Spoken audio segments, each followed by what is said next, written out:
Okay guys, may bagong update si Hala. Ayan, sa mga new users ngayon na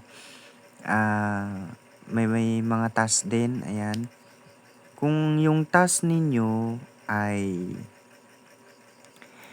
nag-lock, kasi ang reason kasi yung mga nagla-lock, yung reason kasi kung bakit nagla-lock yung mga tasking ninyo, itong sa task center nyo, itong mga task, live task, today task, ganyan.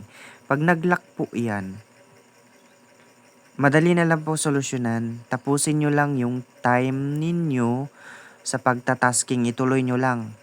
Then, automatic po yan na mag-o-open para mag-claim yung task. Yun yung bago ngayon. Di ba?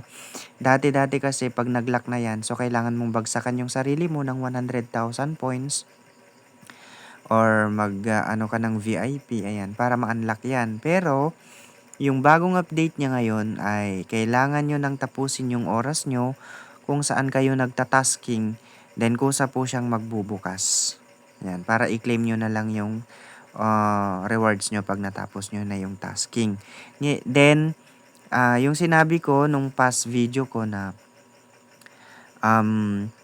dito sa baba, ayan, kailangan sa iba manggaling yung trade. Okay, hindi na po yun kailangan. So, kung nakaupo kayo sa crown seat, bagsakan nyo yung sarili nyo ng 300 coins. Ayan, automatic po yun. Maklik-claim nyo na yung task nyo na hindi nyo na kailangan na bagsakan kayo ng ibang users or makipag-trade kayo sa ibang users. Since self-withdraw naman siya, so, pwede nyo nang bagsakan yung sarili nyo. Yan, including yung heart, bagsakan yung sarili nyo.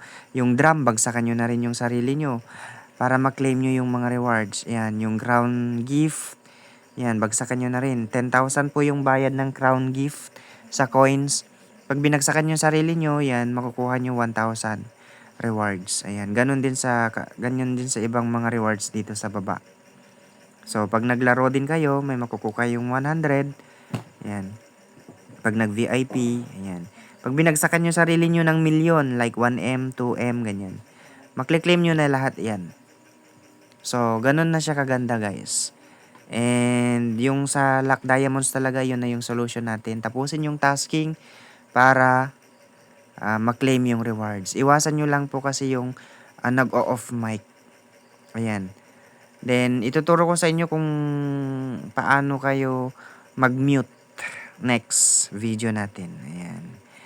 Yan lang. Yan yung bago nating update, guys. So, enjoy!